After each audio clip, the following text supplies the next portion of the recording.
बनावट जन्मदाखला काढल्याप्रकरणात स्थानिक नेत्यांसह अधिकाऱ्यांचा समावेश असल्याचा संशय भाजप नेते किरीट सोमय्या यांनी व्यक्त केला आहे. बनावट जन्मदाखला हा मोठा घोटाळा असून येत्या 10 दिवसात या प्रकरणात मोठी उलगड होण्याचे भाजप नेते किरीट सोमय्या यांनी सांगितले. या प्रकरणाची माहिती घेण्यासाठी किरीट सोमय्या यांनी आज अर्धापूर तालुक्यातील ग्रामीण रुग्णालय आणि पोलीस ठाण्याला भेट दिली. अर्धापूर ग्रामीण रुग्णालयातून तब्बल 82 बनावट जन्मदाखले देण्यात आल्याचा प्रकार काही दिवसांपूर्वी उघडकीस आला होता. पुणे पासपोर्ट कार्यालयाच्या सतर्कतेमुळे प्रकार उघडकीस आला. रुग्णालयातील एका कंत्राटी कर्मचाऱ्याने नगरपंचायतच्या मुख्याधिकाऱ्यांची बनावट सही मारून शिक्का वापरून 82 जणांना बनावट जन्मदाखला वाटप केला. या प्रकरणी अर्धापूर पोलीस ठाण्यात गुन्हा देखील दाखल करण्यात आला आहे. बांगलादेशी कनेक्शन आहे का नाही लवकरच उघडकीस येणार असल्याचे किरीट सोमय्या यांनी सांगितले. जन्म प्रमाणपत्र बोगस निघाले होते. पुण्याच्या पासपोर्टने इथे पत्र पाठवलेलं तर आज तुम्ही माहिती घेतलेली काय अपडेटेड मिळालेलं आहे? एक मोठा घोटाळा झालेला आहे असा आता 100% माझा विश्वास झाला आहे. आणि या प्रकरणात कॉन्ट्रॅक्टरची माणसं इन्व्हॉल्व आहेतच, पण माझा अभिप्रायाप्रमाणे माझा जो अध्ययन झालं आहे हॉस्पिटलचा स्टाफ पण इन्व्हॉल्व आहे. बसल्या बसल्या त्याने जो माणूस आला आणि जेवढे पैसे ठरवले त्यात त्याला जन्माची नोंद घेऊन टाकली. हे महाराष्ट्राच्या दृष्टीने चिंतेची बाब आहे. मुख्यमंत्री देवेंद्र फडणवीस यांच्याशी मी स्वतः चर्चा केली, प्रदीर्घ चर्चा फोनवर झाली आणि म्हणून त्यांना सांगून मी इथे आलो की भयानक आहे.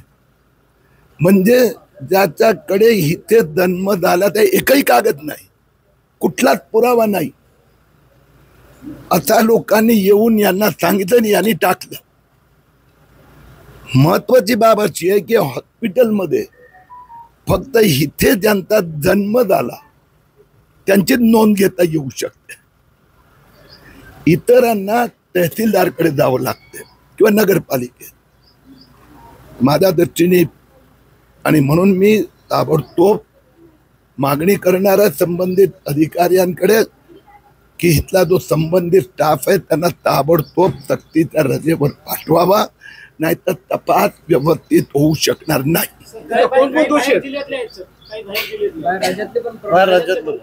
आता ज्यावेळी तपास सुरू आपण पोलीस स्टेशनला जातोय, इथे मी जे पाहिलं तर निश्चितपणे इथला जर माणूस असेल तर त्यांनी हे खोटं काम करायची गरजच काय?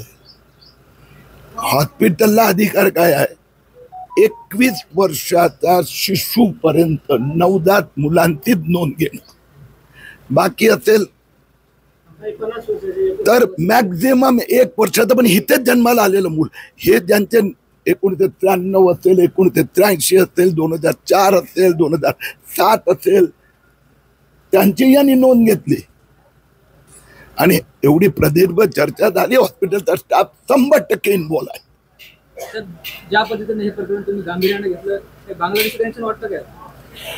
आता एक मी आपल्याला सांगितलं की ज्यांनी 20%, 25%, 40%, अरे तो जर हितला आहे तर तो सरळ तहसीलदारकडे जाऊ शकतो ना. कारण देवेंद्र फडणवीस सरकारने नियम फार शिथिल केले की ज्या व्यक्तीचं जन्म प्रमाणपत्र नाही, त्याच्या रक्तात संबंध असलेले कुठलीही व्यक्ती वर खाली डावीकडे उजवीकडे त्याचे त्यांनी पेपर्स दिले आणि तो राहतो याचे कागदपत्र, तर त्याला विलंबित जन्म प्रमाणपत्र मिळेल. मग त्यांनी हे करायची गरज काय? आणि जे कागद टाकले ना, कोरे कागद टाकले कॉम्प्युटर म्हणजे असंच काही पुरावा नाही आहे, तर त्याचा अर्थ या सगळे व्यक्ती संशयास्पद आहे. पोलिसांचा तपास शीघ्रतेने चालू आहे का? आता पोलीस स्टेशनला दादा आपण जातच आहोत. काय तपासाबद्दल तुम्ही माहिती जाणून घेतली? पोलिसांनी हा विषय खूप गांभीर्याने घेतला आहे. DYSP यांना तपासाचे मुख्य जबाबदारी दिली आहे आणि मला विश्वास आहे की पुढच्या 10 दिवसात या गुन्ह्यात कोण कोण कसे कसे इन्व्हॉल्व आहे माझी माहिती मी त्यांना दिली आहे. एक इथला पॉलिटिकल लीडर पण इन्वॉल्व आहे अशी माझी माहिती आहे. आणि त्यांनी एक रॅकेट म्हणजे इथे न राहणारे किंवा ज्यांच्याकडे काही कागदपत्र नाही त्यांना बनवाबनवी करून काही सरकारी अधिकारी पण यात पैसेचा लालचने भारतीय नागरिकत्व देण्याचं पाप केलंय. त्यांना आम्ही सोडणार नाही. आतापर्यंत जो काही या प्रकरणामध्ये तपास झाला ते समाधानकारक तपास आहे का? वास्तविकरित्या गेल्या आठवड्यात मी आलो. नाही, गुन्हा दाखल होऊन जवळपास महिना व्हायला आला. वास्तविकरित्या गेल्या आठवड्यात मी आलो त्यावेळी मला कळलं आणि त्यानंतर गेल्या 5 दिवसात दिल्ली आधार कार्डचे चेअरमॅन, नंतर जे नॅशनल रजिस्ट्रार, महाराष्ट्राचे अधिकारी, मुख्यमंत्री देवेंद्र फडणवीस यांच्याची चर्चा झाल्यानंतर स्वयं मुख्यमंत्र्यांनी आता गृह मंत्रालयाने SP ना लक्ष द्यायला सांगितलंय. SP ने DYCP म्हणून याचा पुढे तपास गतीने पुढे जाणार. कोणी याला स्लो डाऊन करू शकणार नाही. ज्या लोकांनी हे प्रमाणपत्र काढलेले आहेत त्यांनी पण बनवाबनवीच केली ना, मग त्यांना आतापर्यंत आरोपी केलेला नाही. जे 82 लोक आहेत कोणालाही मी तर सुटू देणार नाही. आता या पोलिसांच्या बद्दल तुम्ही काहीच म्हणत नाही. आतापर्यंत जो काही तपास आहे 4 दिवसात तुम्ही मी एवढी प्रगती केली हे तर सांग रे दादा. एकालाही सोडू जाणार नाही, सुटणार नाही असं SP ने मला स्वयं सांगितलंय. एक भी आरोपी को फिर वो लाभार्थी है या लाभार्थी के लाभार्थी जो है किसी को नहीं छोड़ेंगे. सर, नेता तुम्ही म्हणतात, एक नेता पण आहे. कोण आहे तो नेता आणि कोणत्या पक्षात आहे? सगळे एकाच झटक्यात हळूहळू. सर, आरोपीची संख्या किती आहे? बांगलादेशीचं काय कनेक्शन वगैरे आहे का या सगळ्यात?